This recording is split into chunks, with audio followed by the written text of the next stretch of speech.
जिते सब जिते आम प्रतिक्रिया नौ दिखती जो अभूतपूर्व विजय हे से अभूतपूर्व विजय नना जहाँकि 50,000 रु अधिक भोट रे आगुआ अच्छा नना प्रथम तो आपको बहुत सारा शुभेच्छा तो ये जो विजय जो ट्रेंड ताकू नहीं कौन कहे देखु प्रथम कथा हूँ माननीय नरेंद्र मोदी देशवासी भरोसा अच्छी पुरुषार्थ कार्यशैली विकास योजना जन कल्याण कार्य लोक भरोसा अच्छी द्वितीय कह आम कार्यकर्ता मान जो अखंड परिश्रम निस्वार्थ परिश्रम से लोक मान आस्था निर्माण है। तृतीय हूँ बीजेडी 25 वर्ष कुशासन एक कारण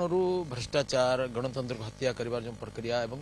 तामिल हाथ में आमर सार्वभौमत्व को नीलाम करने जो भयंकर प्रचेषा नवीन अंकुर से माने माननीय प्रधानमंत्री मोदी जी जनसाधारण कार्यकर्ता पर यदि अधिक धन्यवाद क्या देवी सी हूँ पांड्यान तांकर अत्याचार सीमा लंघन करने कारण जनाक्रोश तीव्र है जिने कांची विजय करते श्री जगन्नाथ बलराम जाते गजपति महाराज पुरुषोत्तम देव को विजयी करने आज सेमती स्वयं जगन्नाथ बोधे कृपा करके उल्ले आसिले जन जन हृदय आक्रोश तैयारी कले जे से कांची आसिक आउ जने अफसर जने सरकारी चाकरिया ये लोक चाकर बनवाई जो षड्यंत्र कला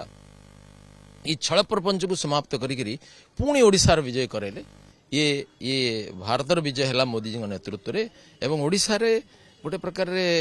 आम समस्ते माने गणतंत्र नष्ट होता बेले जगन्नाथ कृपार पुणी बंची गलु ना आम जो निर्वाचन पूर्व लोकों प्रतिक्रिया नौ लोके कहते प्रताप नना कौन करें भी आपको प्रतिक्रिया नहीं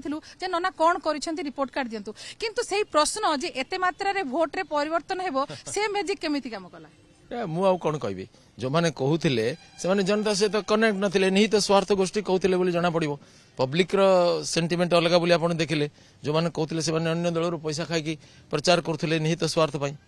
से गोटे वातावरण तैयारी करते से वातावरण रहिलानी नना बर्तमान जो विजय रोटे ट्रेंड आसूची जो भाई सदर प्रार्थी आगुआ अच्छा नीलगिरी प्रार्थी आगुआ अच्छा जो रेमुणार गोविंद दास आगुआ अच्छा गोविंद जीति सारे आम प्राय 4टी एमएलए जीति सारूँ आ गोटे एमएलए जीतवा अच्छु जलेश्वर जीति जाई पारू तेज ना कौन बर्तमान कहवा चाहिए जो कौ लहर मधु लहर कम कला ना जो ये भाव में खाली बालेश्वर नुहे जो ओडिशार चित्र बर्तमान सामना को आसूची ताकू नहीं कौन कह दीटा कथा गोटे नेगेटिव लहर जे ओडिशा को निजर पैतृक संपत्ति मन करके राजकोष को लूट करागला पांड्यान द्वारा और जत्र तत्र लक्ष लक्ष कोटी टंका वितरण करागला हेलिकप्टर चढ़ी जड़े अफसर बोलिक 500 कोटी टंका खर्च करेंगे ये ओडिशावासी को सज्ज है। द्वितीय कथा मोदी जी जो निष्ठापर शासन स्वच्छ उत्तरदायी पारदर्शी प्रशासन से जनता श्रद्धा को आकर्षण कला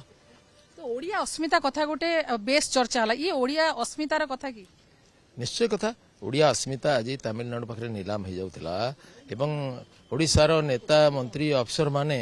जेपरी गोटे कुकुर भाया गोटे पांड्यान पाखे होते चामचागिरी करते से गणतांत्रिक मूल्यबोध थी लोक कष्ट होता से लोक मान विद्रोह भावना सृष्टि है राजकोष को गोटे पार्टीर फंड भाया व्यवहार करागला तेणु ये सब मिसिकी भारतीय जनता पार्टी को जीतदेला।